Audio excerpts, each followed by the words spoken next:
Assalamualaikum warahmatullahi wabarakatuh. Perkenalkan, nama saya Fitriana Laila Rahmawati dari Prodi S1 Fisioterapi. Di sini saya akan menjelaskan tentang sistem integumen sebagaimana tugas mata kuliah dari anatomi. Yang pertama adalah definisi dari sistem integumen. Integumen berasal dari bahasa Yunani yaitu integumentum, yang artinya adalah penutup. Terdiri dari sebagian besar adalah kulit, rambut, kuku, dan kelenjar. Sistem integumen adalah sistem organ yang paling luas. Kulit merupakan organ tubuh yang terletak paling luar dan membatasinya dari lingkungan hidup manusia. Di sini saya akan melanjutkan dari sistem anatomi kulit sendiri. Yang bagian atas ada rambut, di bawahnya rambut ada pori-pori. Kemudian di sebelah sini ada lapisan epidermis atau lapisan yang paling luar. Lapisan kulit sendiri dibedakan menjadi 3, lapisan epidermis, lapisan dermis, dan lapisan subcutaneus. Kemudian lanjut di sebelah kanan saya ada dermal papillae, dan di bawahnya ada cold receptor atau reseptor dingin yang bekerja pada saat ada sentuhan dari es batu atau cuacanya dingin. Kemudian di bawahnya lagi ada heat receptor atau reseptor hangat. Akan terjadi sentuhan apabila itu ada panas matahari dan cuacanya juga hangat atau panas. Kemudian dari cold receptor dan heat receptor ini diblok sampai ke nerve atau nervus. Dan di bawahnya lagi ada connective tissue atau jaringan penghubung. Kemudian fat lobules atau jaringan lemak sendiri, dan lanjut ke sebelah sini ada sweat gland atau kelenjar keringat.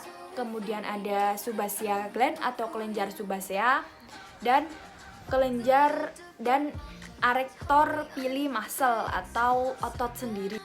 Lanjut gambar lapisan epidermis. Lapisan epidermis dibedakan menjadi 5. Yang pertama adalah stratum corneum,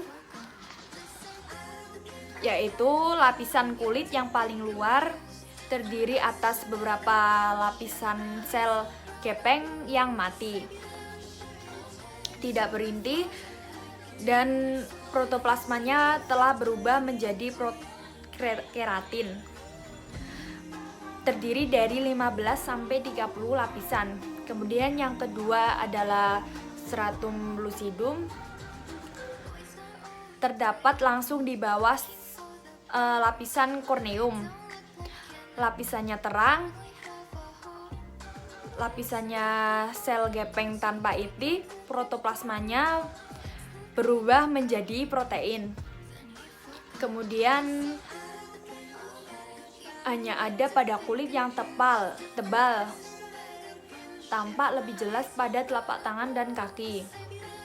Ketiga yaitu stratum granulosum, terdiri dari 2-3 lapisan sel gepeng. Granuli atau lapisan bulir padi, grani. Sitoplasmanya berbutir kasar, terdapat inti di antaranya. Juga tampak jelas di telapak tangan dan kaki. Yang keempat yaitu stratum spinosum, terdiri dari 4-8 lapisan. Lapisannya tebal 0,2 mm. Sel berbentuk poligonal yang berbeda-beda. Terdapat sel Langerhans.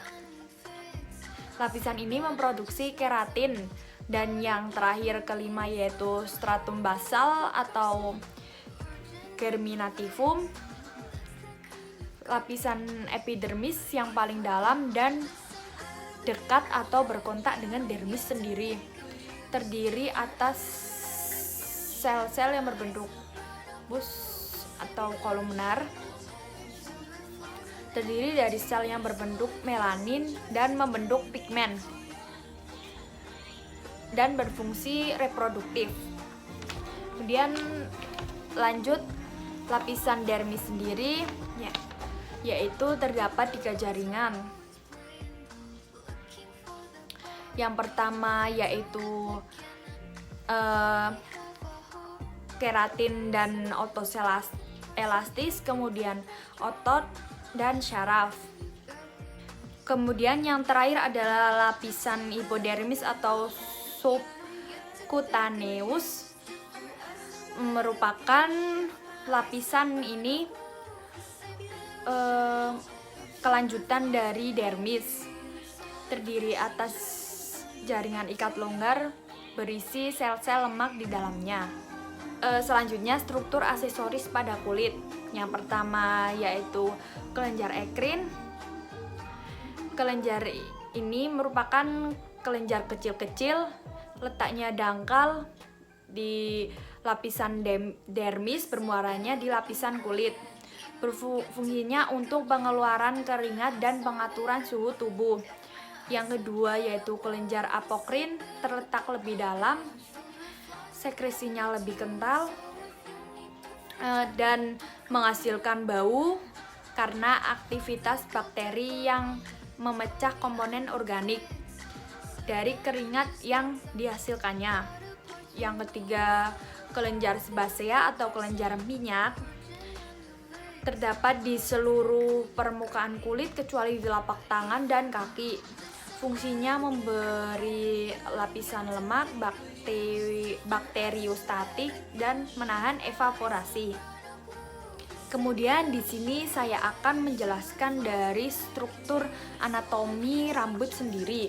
Yang pertama, yang paling atas itu adalah namanya medula. Kemudian lanjut ke korteks atau pembungkus di dalam. Di bawahnya korteks ada hair particle atau yang berwarna coklat, dan lanjut ada inner rod set atau akar bagian dalam, dibedakan menjadi 3 yaitu cortical of inner, Hagless layer, kemudian Henle's layer. Di bawahnya inner root ada outer root seat atau akar bagian yang luar. Kemudian lanjut ada connective tissue layer atau jaringan penghubung. Di bawahnya lagi ada keratin zone atau zona keratin dan melanosit.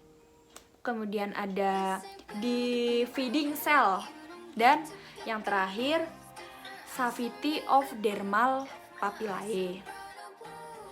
Kemudian yang pertama itu nail plate atau badan kuku, bagian kuku yang terbuka atau bebas. Yang kedua nail growth atau alur kuku, si cekung yang membentuk alur kuku. Kemudian yang selanjutnya itu lunula, berwarna putih dan membentuk seperti bulan sabit. Yang terakhir yaitu eponysium, kulit tipis yang menutup di bagian proksimal. Sekian yang dapat saya sampaikan. Apabila ada tutur kata yang salah, mohon dimaafkan. Terima kasih. Wassalamualaikum warahmatullahi wabarakatuh.